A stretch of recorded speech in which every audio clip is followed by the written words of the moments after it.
শুধু রাজার ছেলে রাজা হবে, রাজনীতির এই সংস্কৃতি আমরা পাল্টে দিতে চাই। ওই পৈতৃক সূত্রে, জমিদারি সূত্রে রাজনীতি এই দেশের মানুষ আর দেখতে চায় না।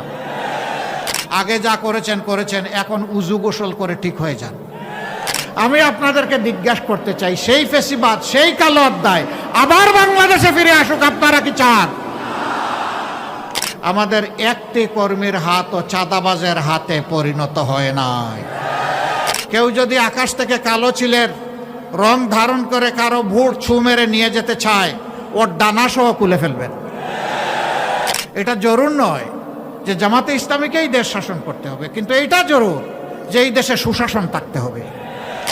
অনেকে বলে জামাতে ইসলামীর দেশ শাসনের কোনো অভিজ্ঞতা নাই, তারা কিভাবে দেশ চালাবে।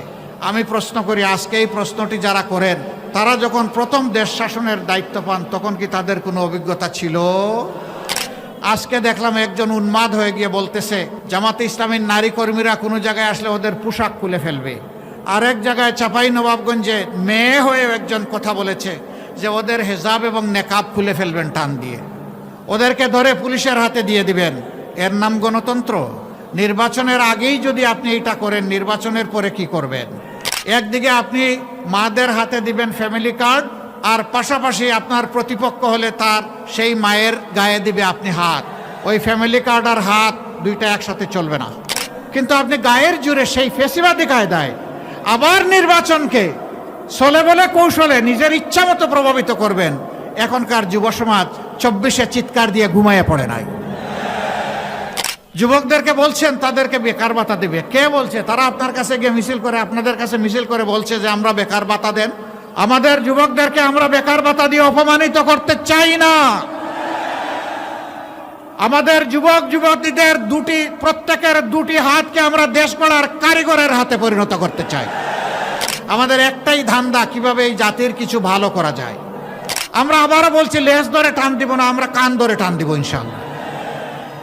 ধর্মের ভিত্তিতে কারো মূল্যায়ন হবে না। নাগরিকত্ব, দেশপ্রেম এবং তার যোগ্যতার ভিত্তিতে তার মূল্যায়ন হবে ইনশাআল্লাহ।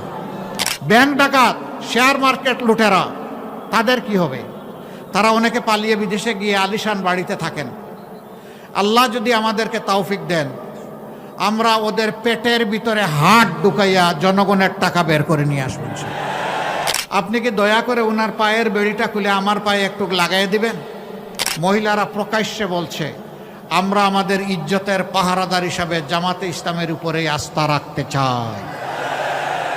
অনেকে বলছেন ডাকসু গত 50 বছরে যা করতে পারে নাই,